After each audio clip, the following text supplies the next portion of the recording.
Normally I don't make videos like this, right? Because I don't really like being a negative Nancy, for the most part when it comes to talking about things, right? Like I don't like to be a downer. I like to keep the channel positive. But here's the thing, man, like people have been asking me non-stop to make a video about my thoughts on X-Men Dark Phoenix and if I'm gonna go see X-Men Dark Phoenix and so on.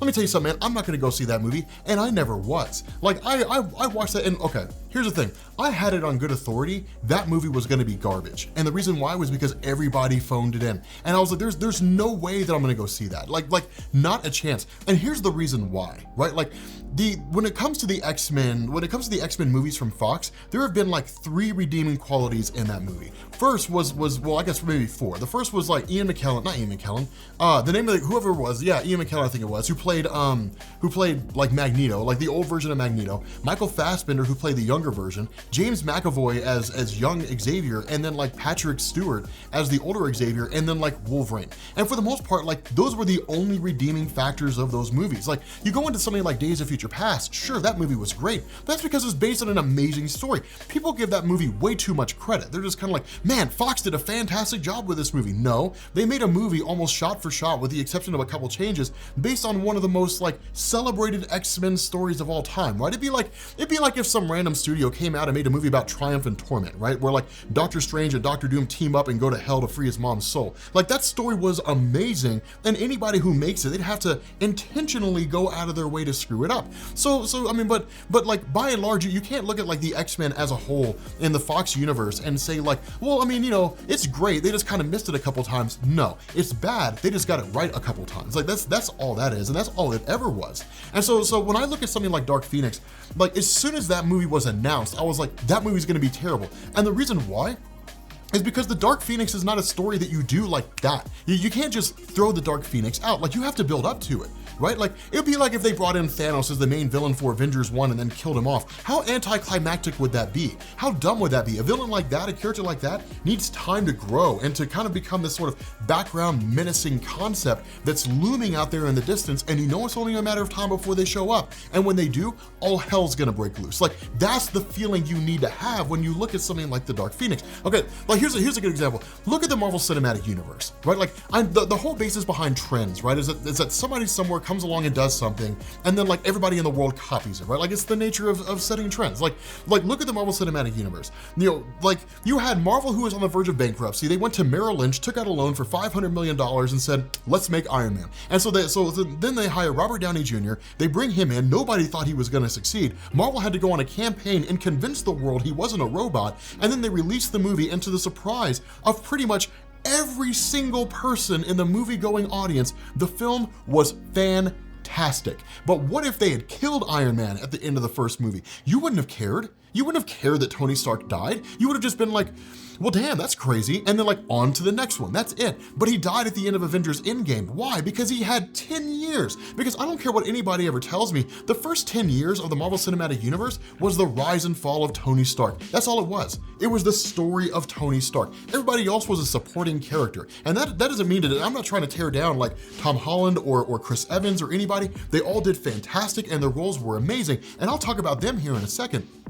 But the overarching theme was Tony Stark in Iron Man 1 went from this weapons manufacturer who was a playboy, pissing his money away, not caring anything about anybody but himself, to a guy who realized, hey, there's consequences for the weapons I make, don this makeshift Iron Man suit in the middle of the freaking desert, and then turn around and don like all these other Iron Man suits and became a superhero. And then he forms the Avengers because Nick Fury wants him to, and then he starts recruiting all these people, and you see him, you see the character of Tony Stark to the point where like he evolves and he grows. And then he gets to the point where at Avengers Endgame, like we felt for him, because it was like, okay, they're in a new timeline now. And like, he's got a daughter. Like, sure, things suck for everybody else, but for the most part, Tony Stark has found peace and happiness. And like, we know that if they go back in time and he goes, like if he gives them the tools they need to go back in time and to take the Infinity Stones, bring them to the present day and stop the snap and undo everything, he's gonna lose his child. Because that timeline's not gonna exist anymore. Like he's gonna lose everything he loves. Now, of course, things kind of got,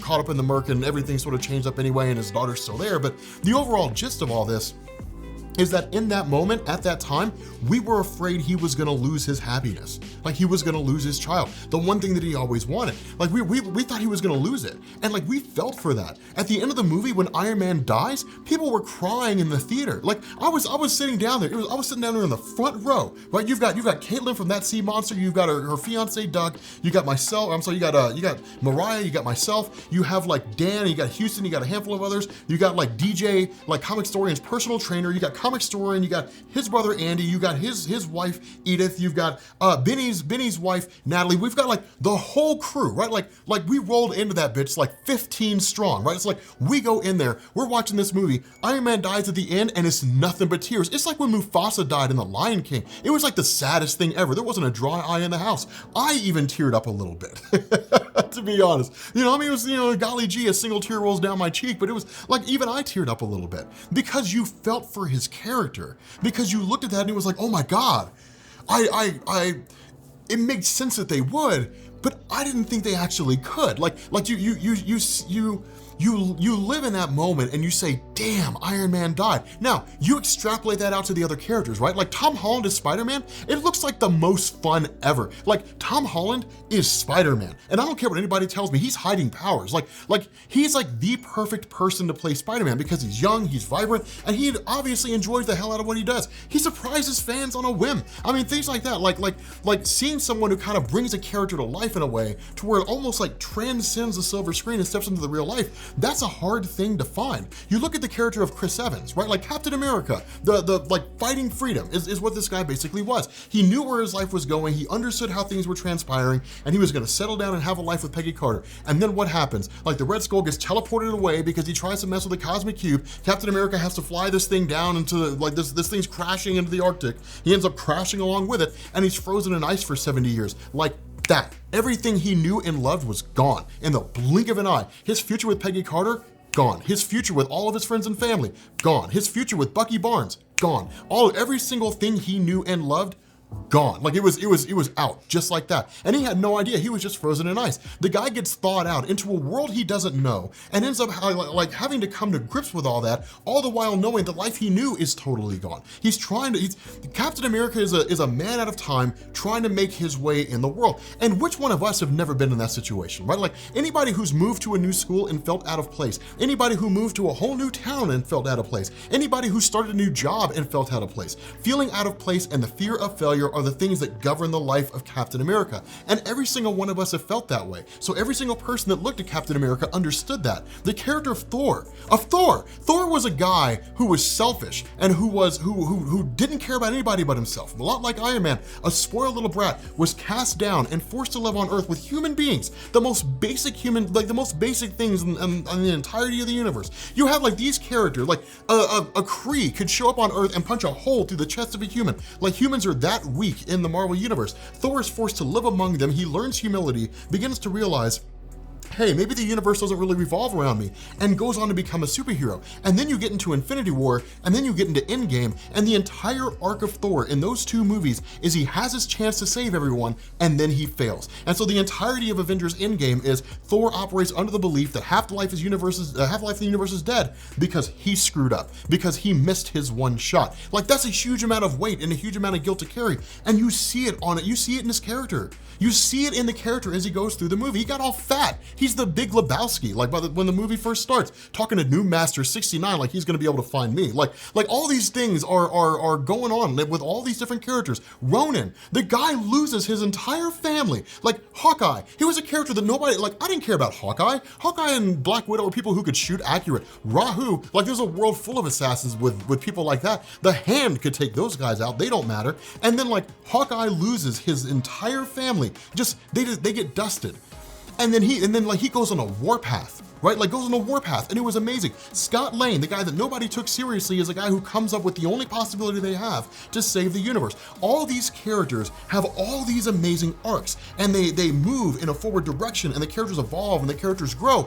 And then you have X-Men Dark Phoenix. Somewhere along the line, Jean Grey has powers, and then she's kind of emo now. She's every 15-year-old girl ever, and then like she does whatever it is that she does, and then goes on a warpath. It's like, okay, who cares though? because like she's not relatable. None of the characters in that movie, outside of like Michael Fassbender and James McAvoy and maybe one or two other people, are interesting or relatable or resonate with me on any level. I can almost guarantee you, most people who went into that theater, and I guarantee somebody probably died in that movie, most people who went into that theater, like they went in there, they watched that film, somebody probably died, and you wouldn't see any of the reactions that you saw from from Avengers Endgame, because there's no character building there. The problem with the Fox X-Men movies is they're a series of successive films, and none of them really seem to have anything to do with each other. Not emotionally, in terms of, definitely not in terms of how like the characters grow and the characters evolve. It's just a series of successive stories, and it doesn't do anything for anyone.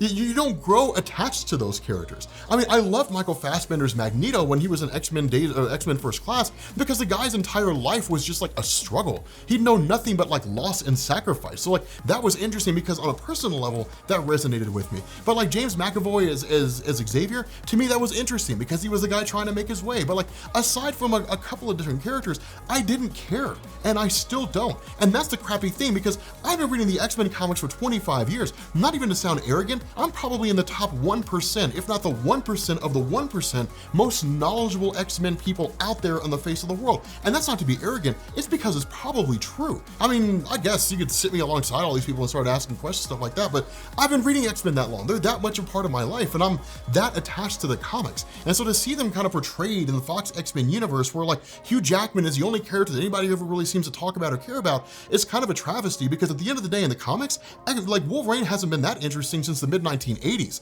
Like Wolverine has been just kind of a character who was there and attacks people and dies and comes back multiple times since like 1987. So like, I mean, it kind of sucks. Like I look at that movie and I look at the actor, I look at the trailer, and I can tell just by the trailer, nobody seems to care. And I can tell just by the trailer that the movie was thrown together by a handful of suits sitting in a room somewhere. Like, how much money can we make if we make a movie called Dark Phoenix? Because it kind of worked for X-Men Last Stand, even though that movie was garbage. Let's just repeat that film, change it up a little bit, throw it out there, and then call it something new. And that's the worst thing, because there have been some good X-Men films, like Logan, right? Like Logan was a great film. It was a deconstruction of Wolverine. What do we get if we get a version of Wolverine who doesn't really pop his claws, who doesn't really like tear things up? Instead, he's a guy who's just like trying to make his way and wants to be left the hell alone. Like what kind of movie would that look like? It's awesome. It's basically Wolverine meets Unforgiven, right? It was a great film, and I loved it. Like there's a couple here and there, like X-Men Days of Future Past is another one.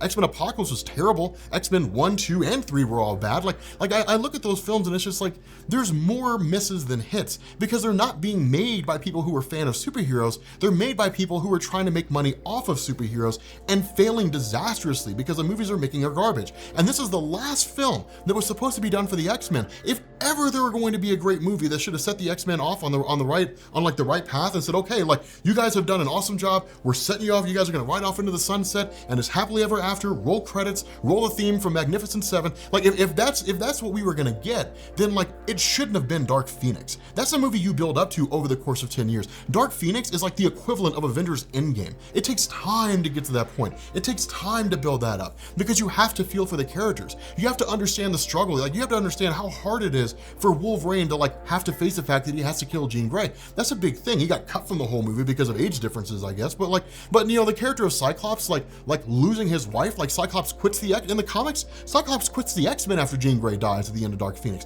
And it's just like the saddest thing ever, because the guy's whole life has been thrown into disarray. The only thing he knew and loved is gone. And so he's like, I can't do this anymore. The guy takes off to Anchorage, Alaska, ends up banging Jean Grey's clone, and they pop out a kid. 1980s comics, don't ask why. The whole point behind this is that when it comes to movies, when it comes to the film Dark Phoenix, I'm not going to see it because I know what it is. I could go watch I know exactly what it is. It's a cookie cutter X-Men movie, just like so many other have been before, that just takes the name of a really popular story, slaps it onto some actors who don't really seem to care about what happens with the film, and then they call it a day, right? That's kind of the travesty, because Sophie Turner is an amazing actress. Like in Game of Thrones, she's fantastic. She's an amazing actress. James McAvoy, dude, he's a fantastic actor. Michael Fassbender, a fantastic actor. The people in the film are fantastic actors. The problem is the film itself is ass, because it was was written to be that way, because there was no real thought given to how does this translate a story into a great film. The question was like, how much cash can we make off this, and how fast can we make it? That's the problem, and that's why I'm not going to see the movie, because the movie's ass. I knew it was ass before it came out, and I know it's still gonna be ass, so I'm not going to see that thing. With that being said, guys, we're gonna bring this video to an end. If you are new here to Comics Explained, make sure you guys hit the sub button. If you enjoy this video, make sure you drop a like, and I will catch you all later. Peace.